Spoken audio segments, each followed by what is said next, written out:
Hey everybody, welcome back to another episode of Level Up, where we help you build and grow your dream practice and live your dream lifestyle.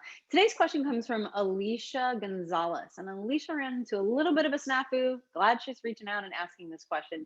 But Alicia wants to know, how do I go about collecting when insurance didn't reimburse the amount promised? And I'm sure you could fill in the blank of my client didn't pay, their credit card didn't work, et cetera, et cetera.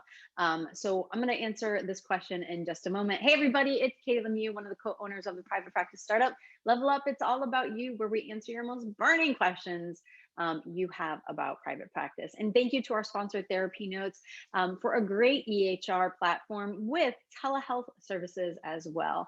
You're a new customer to TherapyNotes? Fantastic. You can grab your first 2 months for free. Head on over to therapynotes.com/PPS.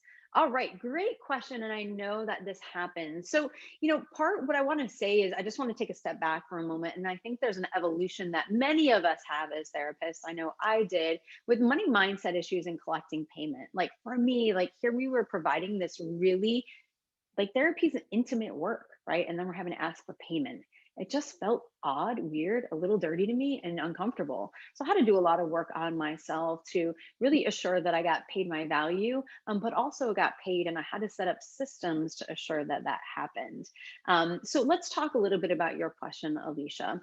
So one of the most important things is really having a policy in place regarding how you collect fees. So for those of you who work in insurance, it is work with insurance. It is a little bit more difficult because you're getting paid later. Sometimes insurance doesn't always reimburse. Sometimes the copay is not right. So I would definitely assure first you have clear authorizations, you understand the insurance, you know what's happening. And honestly, Kate and I have talked a lot about this over the years, and we kind of like to take the payment aspect out of the therapy, right? Is that having a credit card on file that you charge before the session. And I say that really importantly because if the credit card does expire, or their credit card got hacked and they had to get a new one, and especially in the world of telehealth, like sometimes it's harder to get them back on the phone. Take payment before, that way it's out of the way. If there is an issue with the credit card, you can discuss it. Once they're gone out of your office, off your telehealth platform, then you're following up. I'm a big person of convenience and time. I'm always looking at ways to master my time. So first and foremost, that. Second, Alicia, for you, this was a situation where it was really kind of out of your control, right?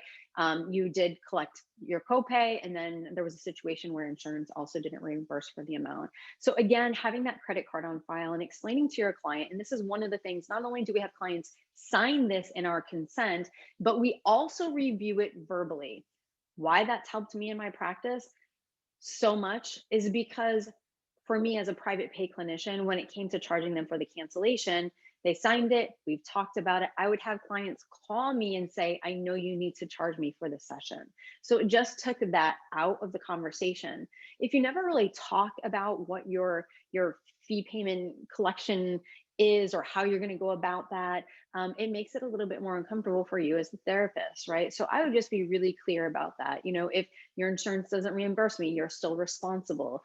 If we're still continuing services, I will let you know at the next session. We'll go ahead and handle that. If for some reason you already had ended services, I will contact you, send you an email.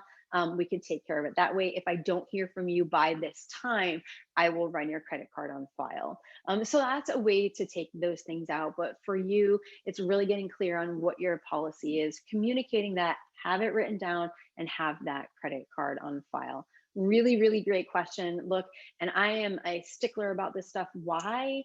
Because y'all are doing such amazing transformative work, and you deserve to get paid for your time, and more importantly, the value that you provide to people in this world. So great job. Keep it up. You guys got this. If you guys need further help, we're here. Let us know what your burning questions are. Have an awesome, inspired day, everybody. Take care.